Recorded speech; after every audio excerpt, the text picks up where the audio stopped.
Bismillah ar-Rahman ar-Rahim. Me voilà de retour. Que la paix soit avec vous, où que vous soyez, qui que vous soyez. Euh, Beaucoup de sujets de conversation qui demandent énormément de temps, d'écoute et surtout de réflexion. Les gens, j'ai l'impression que réfléchir est devenu un travail euh, fatigant. À un certain moment de la vie, les gens qui ont mon âge et plus que mon âge le savent, les gens qui sont venus après ne le savent pas. La télévision n'a jamais eu de télécommande au début. Ou alors une télécommande avec un fil, c'était les premières télécommandes avec un fil. Et il fallait se lever pour aller changer la chaîne, et il n'y en avait que trois. Or maintenant, tout est télécommandé. La voiture, éteindre la lumière, avec la voix on dit lumière, elle s'allume. L'être humain ne bouge plus. L'être humain n'est plus qu'un donneur d'ordre. On dirait une clé USB. C'est tout.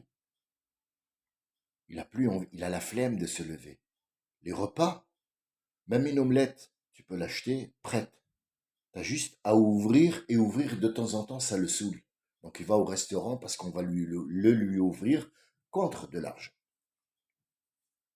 Voilà où on est arrivé. L'être humain ne fournit plus d'efforts que l'effort de comment faire pour entuber l'autre. C'est clair. Donc, moi, euh, je regarde, j'analyse, et je trouve qu'on est tous en prison. Et chacun a une prison.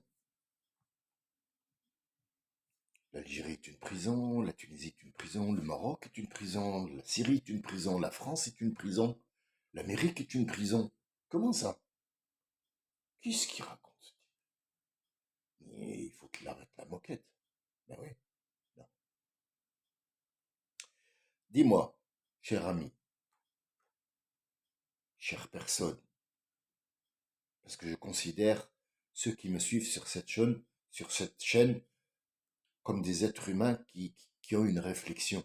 Du moment qu'il m'a donné et consacré 5 minutes ou 10 minutes ou 20 minutes, c'est qu'il y a quelque chose qui l'a attiré. Il y a un sujet de conversation, mais ce que je lui demande, c'est pas de trouver une solution, c'est d'être conscient que cette histoire existe vraiment. C'est pas un délire, c'est pas une histoire de machin. Euh, En 2016, j'avais commencé à parler, mais le problème, c'est que elle a été mal interprétée. Les gens ont cru que j'étais un imam et que je venais dire. Je savais pas à l'époque que les gens ils étaient aussi cons. J'étais naïf en fait. Mais j'ai compris que les gens n'aimaient pas ça. Pourquoi? Parce que il est en prison. Mais de quelle prison tu nous parles? Quelle prison? Prison, c'est quelqu'un qui a tué ou volé ou fait quoi que ce soit. On l'emmène derrière des barreaux. Mais tuer derrière des barreaux. Dis-moi, tu sors de la maison. T'as un contrôleur à la maison ou pas? Bien sûr, c'est le fisc. Et si c'est pas le fisc, c'est ta femme ou tes enfants. Tu es toujours contrôlé. Que tu dors ou que tu dors pas. Même dans ton sommeil, tu es contrôlé. On ne sait jamais si il respire ou pas le gars. Vérifie. Donc déjà, tu es sous contrôle. Pas judiciaire, mais sous contrôle. Tu sors de la maison, tu fermes les clés, qui te surveille? Le concierge, le voisin, la voisine. Tu es constamment sous contrôle. Et fais très attention si tu descends avec un carton ou une poubelle qui a coulé dans les escaliers, crois-moi, tu vas avoir les 25 personnes sur le dos et pourtant tu n'en connais aucun. Tu n'en as jamais vu aucun. Et pourtant vous habitez dans le même immeuble, vous habitez dans le même truc, vous prenez le même ascenseur, tu n'as jamais vu personne. On dirait que tu habites tout seul dans cet immeuble. Le bruit te l'écoute, mais tu sais pas d'où il vient. Tu sais pas à quoi ça ressemble. Il ressemble à quoi, les voisins, les machins, on sait pas. Sauf, bien sûr, dans les quartiers, hein, voilà, on sait très bien qu'il y a un bureau dans les couloirs et hein, oui, ben, c'est le bureau. Ben, voilà. Voilà. Si t'es pas content, ben, des ménages. Bon, bref, on monte dans le bus, dans le car. Alors, si tu as une voiture, c'est un autre mode de contrôle. Fais attention parce que tu vas te faire arrêter, papier d'identité, papier du véhicule, éteignez le truc, sortez s'il vous plaît. Donc là, t'as rien à dire, tu peux pas. C'est la police, la gendarmerie. euh, les mains sur le capot, on va te fouiller. Vous avez de la drogue sur vous? Non? Bon, on va voir qui tu es, le numéro de sécurité sociale, papier s'il vous plaît. Tu es en contrôle. On dirait que c'est un maton à la prison. Allez, on sort. Parloir. C'est pareil. Si tu montes dans les transports publics, c'est autre chose. Là, maintenant, si vous avez bien regardé, pour les gens qui utilisent les métros et les trucs, ils sont maintenant, à chaque fois, ils font un rafle. Là, c'est par surprise. Ah! Là, moi, je sors de chez moi pour aller, attention, acheter 1 kilo de sucre et revenir. Hein? C'est pour que les choses dans la maison soient sucrées. Regardez maintenant le sucre, qu'est-ce qu'il va devenir? C'est de l'amertume. Il va devenir amer, le sucre. Je vais acheter du sucre, ça, tout va avoir un goût de merde. Excusez-moi. C'est amer. Tu pourras mettre tout le paquet de sucre, ça sera amer. Alors tu passes directement, il y en a 50 et maintenant ils leur font porter au contrôleur de la CNCF ou des trams ou des transports en commun le même habit que la police. Mais sauf qu'il n'y a pas de... Tu vois, tu te trompes, c'est trompeur. Et ils sont au moins 50 avec 3 policiers derrière. Donc déjà, t'as le cœur qui bat à 50. Pouf, pouf, pouf. Qu'est-ce qu'il y a? Qu'est-ce qu'il y a? C'est la fin du monde? Non, non, c'est un contrôle de...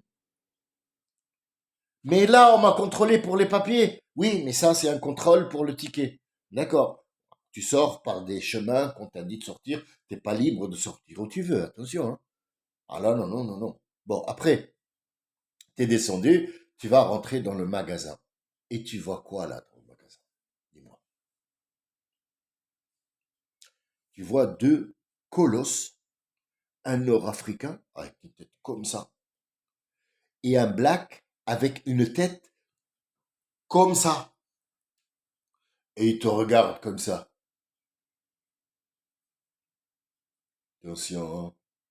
Donc déjà, tu rentres, je peux rentrer s'il vous plaît? Oui, oui, faites la queue là-bas, allez, passe là-bas, passe là-bas. Passe là-bas, ferme ta gueule, vas-y, va là-bas. Déjà.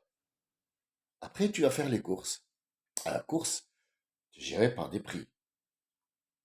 Fais pas la connerie, fais pas la connerie de dire, mais avant c'était à 1 euro, pourquoi? Ouais, mais monsieur, appelle la sécurité. Et tu te rappelles qu'il y a un colosse qui a la tête comme ça, qui t'attend. Il va t'attendre. Et alors t'es là, excusez-moi, j'ai acheté un paquet de sucre. Pardon, hein. Pardon, j'ai acheté un paquet de sucre. C'est pas grave, monsieur, je passe. Ouais, mais il faut montrer votre sac, ouvrez votre sac. Ouvre ton pantalon, peut-être t'as mis quelque chose dedans. Vas-y, tourne-toi. Il te met le doigt dans le cul pour voir un petit peu si t'as pas caché un morceau de viande ou quoi que ce soit. Donc hop, il sort son doigt, tu peux remettre ton pantalon et sortir. Dès que tu sors, t'as le contrôle des voisins. Bonjour, bonjour, il fait beau. T'as acheté quoi? Montre-moi. Ça, c'est des voisins spéciaux. Moi aussi, j'ai fait l'autre fois une sauce au merguez. Ils sont bons, les merguez chez le... Hein. Donc, tu dois plus acheter là-bas, tu dois acheter là-bas. Parce que c'est lui qui t'a dit. Faut plus acheter chez lui, il faut aller acheter chez l'autre. Wallah. Les merguez chez lui, ils sont bien, ils sont à 2,50 €. Tu rentres chez toi, t'as plus envie de vivre. T'as plus envie de vivre. Ça, c'est ton jour de repos. Mais admettons que tu vas au travail. Déjà, tu vas passer l'obstacle des vigiles, passer l'obstacle de la police, passer l'obstacle des contrôleurs de matru. Tu arrives, tu as le contrôleur du chef. Alors, chef en arabe, ça veut dire quoi? C'est le verbe voir. Chef en arabe, c'est un verbe conjugué. C'est un verbe conjugué au passé. Simple.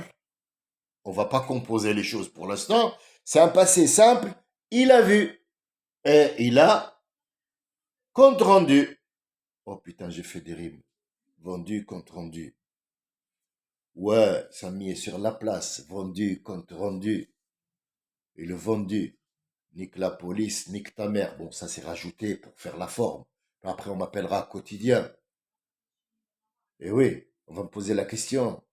Et là, que la chaise qui tourne là avec le verre d'eau, vous avez mis beaucoup de temps à faire cet album qui dit vendu, compte rendu. Oui, 1 an de travail, hein, ouais, ouais, ouais, ouais, on n'arrête pas de travailler depuis, et puis on a sorti cet album en hommage à Carrefour et au Vigile qui est là-bas. Je compte sortir un autre album bientôt, où il y a des rimes, euh, euh, d'autres rimes et d'autres, voilà. Et puis, mais pour toi, vous portez des lunettes de soleil, on est dans un studio. Oui, non, mais parce que ça va avec la boucle d'oreille et le collier, et puis les cheveux longs et le gel et tout ça. La misère, la misère. On est en prison. Tu n'as pas où aller pour éviter tout ça. Même tu montes dans la montagne, tu trouves le contrôleur là-bas, le garde forestier. Non, monsieur, il faut pas rester là. Mais putain, mais laisse-moi partir dans le monde, dans la terre de Dieu. Je veux passer. Non, c'est interdit, monsieur. C'est interdit. Il faut aller où on t'a dit d'aller.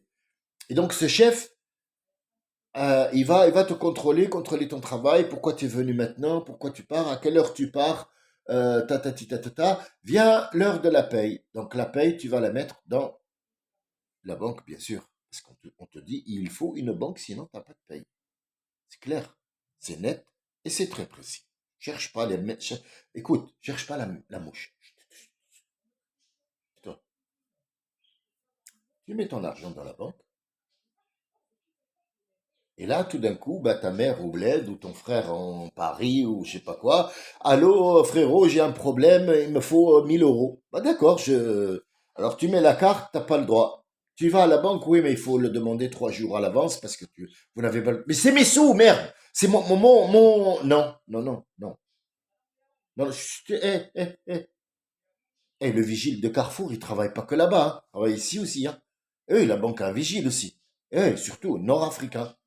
Et donc, si il y a, non, attention, tu vas avoir des claques, et puis après, tu auras la police qui va avoir des claques, puis après, c'est les pompiers, puis après, tu auras le juge dans le derrière. Donc, en fait, on est en prison, même dans chez toi, tu es en prison. Parce que la dame, qu'elle soit nord-africaine ou française, elle va te dire, je comprends pas. On a des prélèvements qui ont été faits, et c'est toi qui as acheté un café ou un truc. Il y a des prélèvements qui ont été faits. Ouais, mais j'ai envoyé à ma mère parce que. Comment ça, t'as envoyé ta mère? Ouh là là! Ouh là là! C'était le mot à ne pas dire. T'as envoyé à ta mère. Oh putain! Comment on fait? Où je vais vivre? Avec quel monde? Avec quel monde je vais vivre? Est-ce que tout ça a une solution? Est-ce que tout ça, on peut trouver une issue qui puisse nous rendre la vie un peu agréable, parce que le sucre que j'ai acheté tout à l'heure, avec tout ce trajet, j'ai plus envie. Ça y est, j'ai plus envie du tout.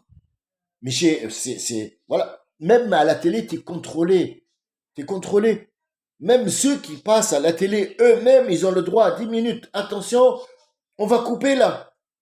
Même l'élu, comme dirait Dieudonné, toujours je le dis parce qu'il m'a fait rire, l'élu, à la chambre des élus, on lui coupe le micro, il a le droit à 5 minutes seulement.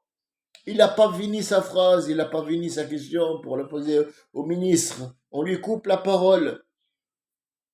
La parole est maintenant à tel état. On est téléguidé dans tous les actes. Même l'amour. L'amour qui est un truc intime à moi, il est conventionné par l'État. Et oui, on te donne le Kama Sutra, on te donne comment faire et comment, et tatati, l'habit qu'il faut mettre, il faut acheter ça, mais ça coûte cher, chérie. Pourquoi tu achètes une culotte que je vais enlever? Ah si, mais il a faut. Mais tu achètes une culotte à 69 € avec un fil, que t'appelles string pour me... Mais tu me plais, sans. Non, mais il faut. Mais combien t'en as acheté? Bah, 5. Ouais, tous les jours, une couleur.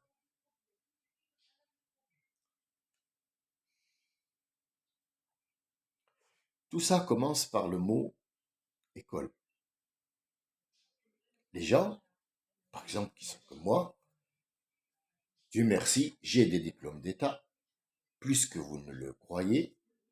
Je suis parachutiste, je suis plongeur des mineurs, je suis dresseur de chiens cynophiles.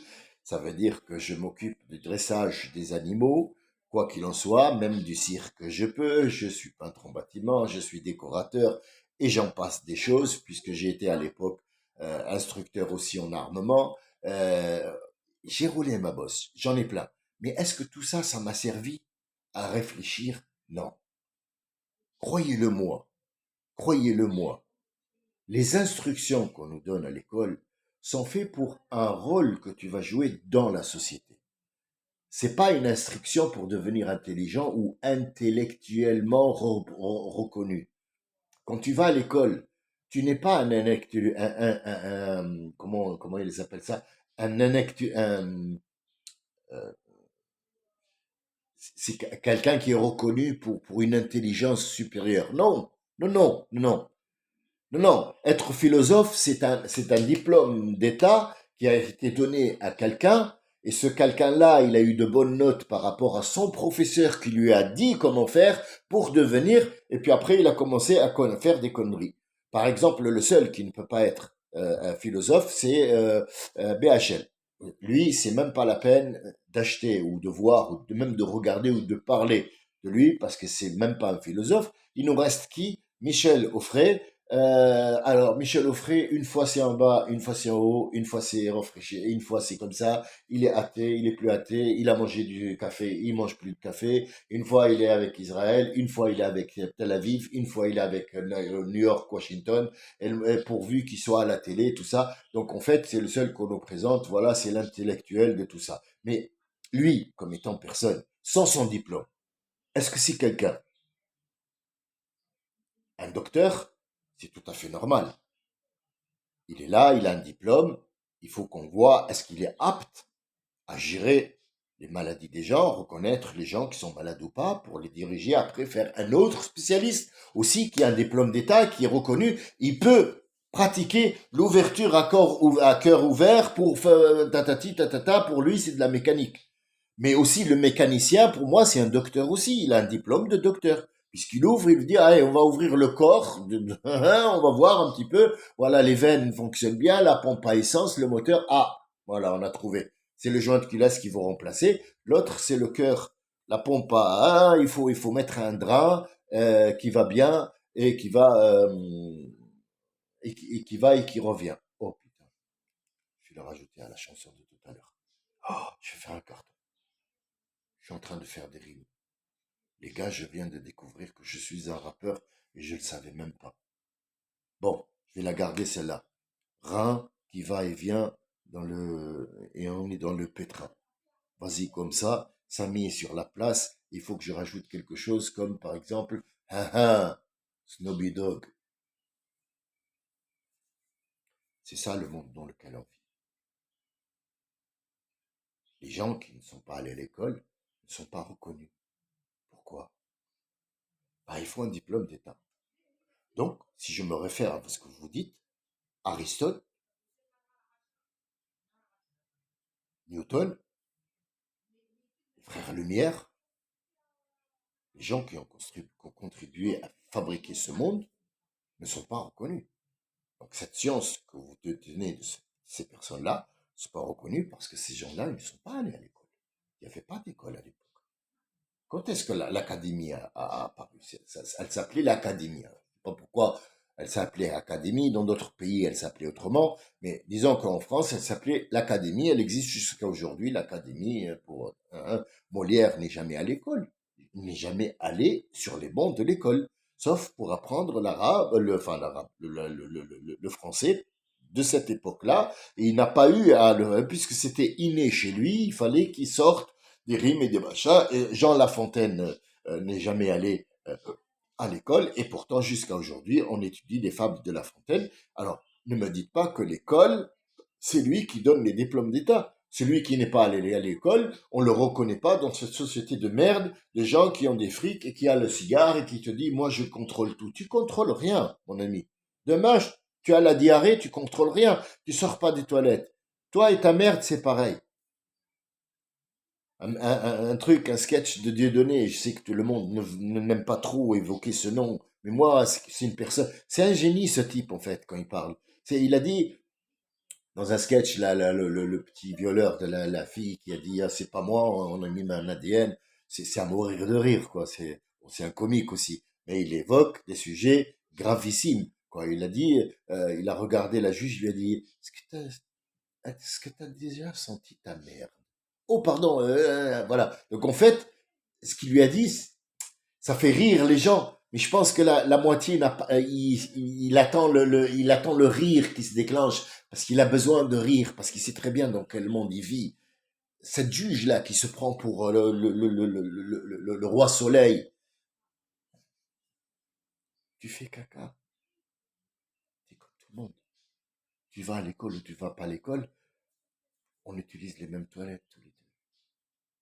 Donc on revient toujours à l'histoire de la constipation. C'est un monde de fou. C'est un monde est-ce que moi j'ai encore envie de vivre dans un monde comme ça?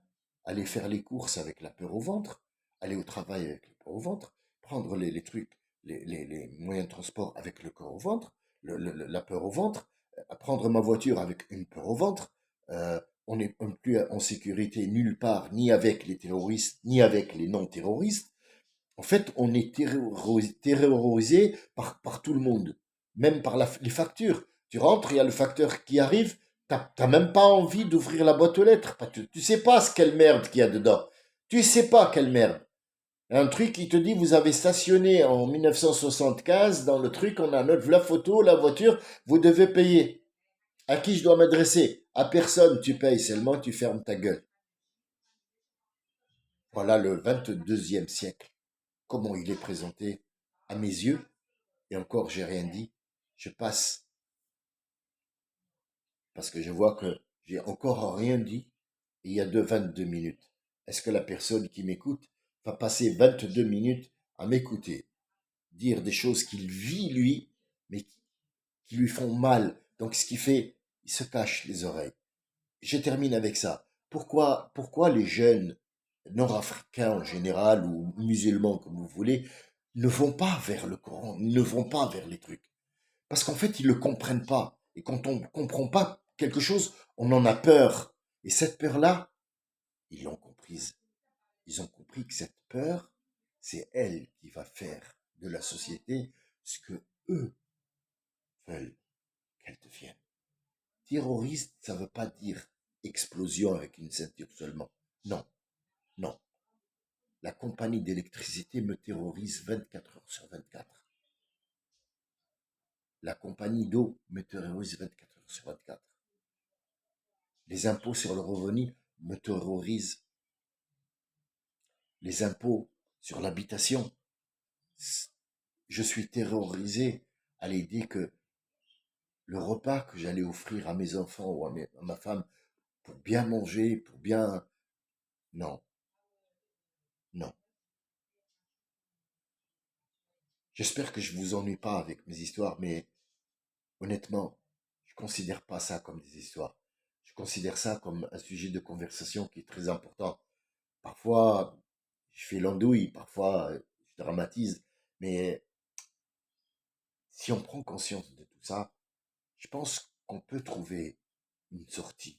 On peut trouver un savoir-vivre ensemble et un pouvoir vivre ensemble et un pouvoir d'être, d'être. Vous êtes des êtres humains. Les animaux aussi, ce sont des êtres vivants. Donc, est-ce qu'on nous a pris pour des êtres ou pour une fabrication? C'était la question que j'ai posée aujourd'hui. J'espère que vous trouverez une réponse. Parce que moi, j'en ai trouvé 60. Et encore, j'ai pas encore commencé. Je vous souhaite une très bonne journée. Je ne crois pas revenir vers vous aujourd'hui. Peut-être demain, peut-être après-demain. Mais sachez que je n'ai pas de papier à préparer. Ce n'est pas un truc que j'ai lu dans une feuille ou un truc pour faire rire. Non, ce sont des choses qui me tiennent à cœur. Et il faut que je me vide quelque part. Il faut qu'il y ait des gens qui comprennent que c'est pas aussi simple de vivre dans ce monde. J'espère que votre vie sera encore plus simple si on réfléchit ensemble. On trouve une solution qui ne tue personne, qui ne nuit à personne, mais qui trouve des solutions. Je vous remercie de votre écoute, encore une fois. Excusez-moi si j'en fais un petit peu trop et que je suis trop présent sur cette chaîne. Merci à vous de m'avoir écouté et je vous dis à très bientôt. Salam alaikum, qui que vous soyez. Shalom, salam, salut.